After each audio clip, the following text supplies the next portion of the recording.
நடக்கும் பிரச்சனைகளை கண்டு பயந்து ஒதுங்கி விடாமல் அதில் நம்முடைய பங்களிப்பை எவ்வாறு வழங்கலாம் என்பதை பற்றி நமக்கு விளக்க வருகிறார் மனுஷபுத்திரன் அவர்கள்.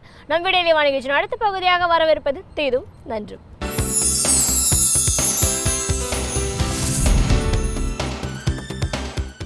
வணக்கம் நண்பர்களே, இன்னும் ஒரு இனிய காலை பொழுதில் தீதும் நன்றும் நிகழ்ச்சிகள் உங்களை சந்திப்பதில் மிக்க மகிழ்ச்சி அடைகிறேன்.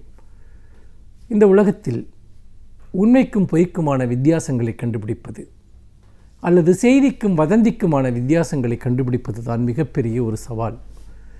ஏனென்று கேட்டால் உண்மையைப் போன்று பொய்யும் பொய்யைப் போன்று உண்மையும் ஒரு கணத்தில் உருமாறி விடுகிற ஒரு காலகட்டத்தில் நாம் கொஞ்சம் விழிப்புணர்வற்றவர்களாக இருந்தாலும் கொஞ்சம் கவனக்குறைவாக இருந்தாலும் நாமே வதந்திக்கு பலியாகிறவர்களாகவும் அல்லது நாமே வதந்திகளை உருவாக்குகிறவர்களாகவும் கூட மாறிவிடுவதற்கான ஒரு மிகப்பெரிய ஒரு அபாயம் இருக்கிறது.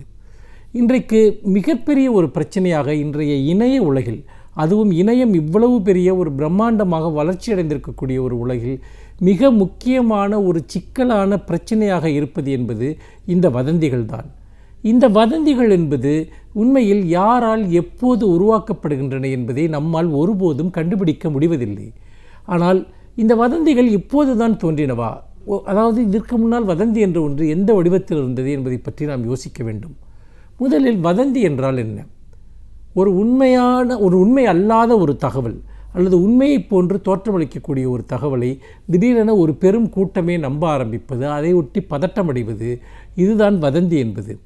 அது ஒரு குறிப்பிட்ட சமூகத்தைச் சேர்ந்த ஒருவர் எங்கோ ஒரு இடத்தில் தாக்கப்பட்டார் அல்லது ஒரு குறிப்பிட்ட சமூகத்தைச் சேர்ந்த ஒரு பெண்ணிற்கு எங்காவது ஒரு துன்பம் விளைவிக்கப்பட்டிருக்கிறது என்பதாக அது இருக்கலாம். அல்லது ஒரு குறிப்பிட்ட சமூகத்தினுடைய உணர்வுகளை புண்படுத்தும் விதமாக எங்கோ ஒரு சம்பவம் நடந்தது என்கிற ஒரு விஷயமாக இருக்கலாம். அல்லது யாரோ ஒரு தலைவர் இறந்து விட்டார், ஒரு பிரபலமான ஒருவர் இறந்து விட்டார் என்பது போன்ற செய்திகளாக இருக்கலாம். அல்லது நாம் இந்த பூமியை ஒரு மிகப்பெரிய அளவிற்கான ஒரு விண்கல் தாக்கப் போகிறது, பூமிக்கு ஒரு மிகப்பெரிய அபாயம் வரப்போகிறது என்கிற செய்தியாக இருக்கலாம். அல்லது ஒரு பெரிய வெள்ளம் வரப்போகிறது, ஒரு பெரிய ஆபத்து ஒரு இடத்திற்கு ஒரு ஊருக்கு வரப்போகிறது, ஒரு பெரிய அணை உடைத்து கொண்டு விட்டது என்று பரவுகிற ஒரு செய்தியாக இருக்கலாம்.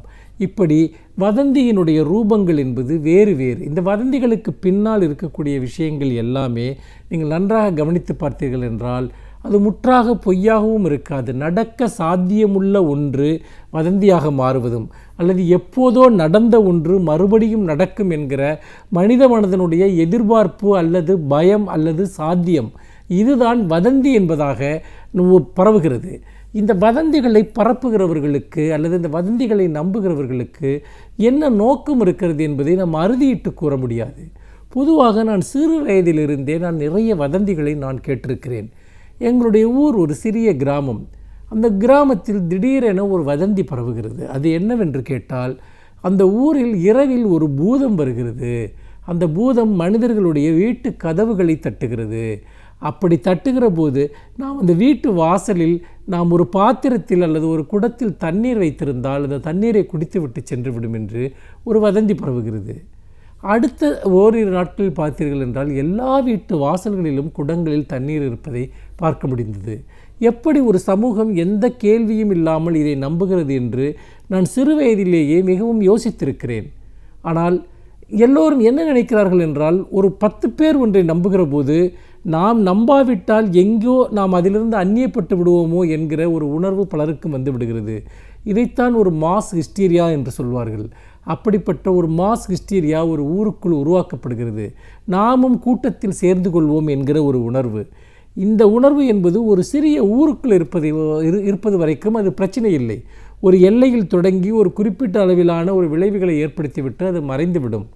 ஆனால் இன்றைக்கு சமூக வெளியில் இணையம் என்கிற ஒரு மிகப்பெரிய ஒரு சைபர் ஸ்பேஸ் என்று சொல்வார்களே, அப்படிப்பட்ட ஒரு பெரிய இணைய வெளி உருவாகி இருக்கிறது. ஒரு மாநிலத்தில் இருப்பவர்கள், ஒரு தேசத்தில் இருப்பவர்கள் மட்டுமல்ல, உலகளாவிய அளவில் கூட ஒரு சிறிய செய்தியை ஒரு மிகப்பெரிய அளவிற்கு பரப்பிவிடக்கூடிய ஒரு சூழல் இருக்கிறது. அப்படித்தான் சமீபத்தில் ஒரு பெரிய விண்கல் ஒன்று பூமியை தாக்கப் போகிறது என்கிற ஒரு செய்தி உலகளவிலான ஒரு வைரல் என்று சொல்வார்களே, அப்படிப்பட்ட பெருமளவு பரவக்கூடிய ஒரு செய்தியாக மாறியது. அதே போல் நீங்கள் உலகம் அழிந்துவிடும், 2014 பிறக்கிற போது உலகம் அழிந்துவிடும் என்கிற ஒரு செய்தி கூட மிகப்பெரிய அளவிற்கு பரப்பப்பட்டது. மாயன் கலாச்சாரத்தைப் போல அது இந்த உலகம் அழியப் போகிறது என்றெல்லாம். அதற்காக ஏராளமான தொலைக்காட்சி நிகழ்ச்சிகள், புத்தகங்கள், செய்தி கட்டுரைகள் எல்லாம் வெளியிடப்பட்டன. ஆனால் உண்மையில் எதுவும் நடக்கவில்லை. ஆனால் ஏன் உலகத்தில் இவ்வளவு பேர் அதை நம்புகிறார்கள் என்பதுதான் முக்கியமான ஒரு விஷயம். ஏனென்றால் அது எப்படி கேள்வி கேட்காமல் அதை நம்ப முடிகிறது என்று இப்போது கூட நீங்கள் பாருங்கள். உங்களுடைய ஒரு வாட்ஸ்அப் அல்லது ஃபேஸ்புக்கில் யாரோ ஒரு செய்தியை பதிவு செய்கிறார். அந்த செய்தியை இன்னும் 10 பேர் பகிர்கிறார்கள், இன்னும் அதிலிருந்து 100 பேர் மற்றவர்களிடம் பகிர்கிறார்கள் என்கிற போது அது ஒரு செய்தியை நீங்கள் 100 இடங்களில் பார்த்தால் அது உண்மையோ என்கிற அச்சம் ஏற்படுவது என்பது ஒரு விசித்திரமான ஒரு உணர்வு. உதாரணமாக இதைத்தான் ஹிட்லர் குறிப்பிட்டார், ஒரு பொய்யை திரும்ப திரும்ப சொன்னால் அது உண்மையாகிவிடும் என்று. இது ஒரு மனித உளவியலை புரிந்து கொண்டதினுடைய அடிப்படையிலிருந்து உருவான ஒரு விஷயம். அப்படி இருக்கிற போது ஒரு தவறான தகவலை பலரும் பகிர்கிற போது புதிதாக அதை பார்க்கிற ஒருவர் எப்படி இத்தனை பேர் பொய் சொல்ல முடியும் என்று நினைக்கிறார்கள். அதில் ஏதாவது ஒரு உண்மைத்தன்மை இருக்கலாமோ என்று பயப்பட ஆரம்பிக்கிறார்கள். உடனே அந்த செய்தியின் மீது ஒரு நம்பகத்தன்மை உருவாகிறது. இது சமூகத்தின் மீது பல்வேறு விதமான குழப்பங்களையும் பதட்டங்களையும் ஏற்படுத்துவதை நாம் பார்க்கிறோம். அப்படி பார்க்கிற போது இந்த வதந்திகளை உருவாக்குவதற்கு பின்னால் இருப்பது ஒன்று, தான் ஒரு விஷயத்தை மூலமாக மற்றவர்களை பதட்டமடைய செய்ய முடியும் என்பது சிலருக்கு ஒரு அந்தரங்கமான ஒரு கிளுகிழுப்பை ஏற்படுத்துகிறது.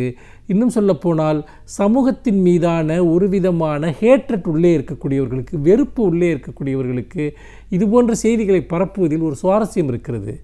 இன்னொரு புறம் பார்த்தீர்கள் என்றால் அறியாமை, அதாவது ஒரு செய்தியை நாம் கேட்கிற போது அது உண்மையா பொய்யா என்று தெரிந்து கொள்ளாமல் அதை நம்ப விரும்புகிற மனநிலை என்பது ஒரு விதமான அறியாமை, பாமரத்தன்மை கொண்ட ஒரு மனதினுடைய ஒரு இயல்பு.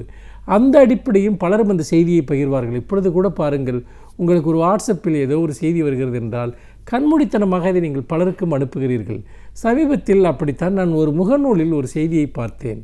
அதாவது ஒருவர் விபத்தில் அடிபட்டு அவர் இங்கே மருத்துவமனையில் இருக்கிறார், இது அவருடைய புகைப்படம், இது அவருடைய செல்ஃபோன் நம்பர், நீங்கள் அவருக்கு யாராவது உதவுங்கள், அவரை தெரிந்தவர்கள் யாராவது இருக்கிறீர்களா என்று ஒரு செய்தி. கடைசியில் பார்த்தால் அந்த செய்தி 3 வருடங்களுக்கு முன்பு வேறு ஒரு வலைத்தளத்தில் வெளிவந்த ஒரு செய்தி.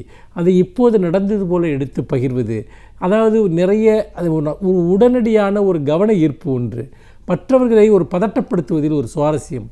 இதெல்லாம் ஒரு சமூகம் சார்ந்த மனநோய்கள். அப்படி இருக்கிற போது இன்றைக்கு ஒரு ஆய்வு ஒன்று வந்திருக்கிறது. இணைய செயல்பாடுகளில் 40%, அதாவது இதில் பகிரப்படக்கூடிய தகவல்களில் 40% இது வதந்திகள், அதாவது பொய்யான செய்திகள் என்று அந்த செய்தி குறிப்பிடுகிறது. அதோடு அதில் 30% செய்திகள் இணைய செயல்பாடுகளில் இருக்கக்கூடியது என்பது அனாவசியமான தேவையற்ற தகவல்கள் என்று.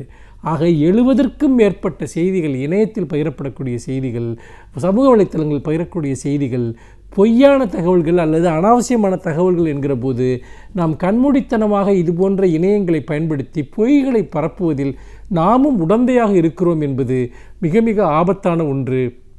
வதந்திகளை நம்பாதீர்கள் என்று நாம் சொல்வதற்கு பதிலாக மக்கள் எல்லோரிடமும் வதந்திகளை பரப்பாதீர்கள் என்று சொல்ல வேண்டியிருக்கிறது. என்றால் எந்த நிமிடமும் உங்கள் கைக்கு ஏதாவது ஒரு வடிவத்தில் ஒரு வதந்தி வந்து கொண்டே இருக்கும், ஒரு பொய் வந்து கொண்டே இருக்கும் என்பதை மறந்து விடாதீர்கள் என்று சொல்லி மீண்டும் இன்னும் ஒரு புதிய சிந்தனையோடு உங்களை சந்திக்கிறேன். நன்றி, வணக்கம்.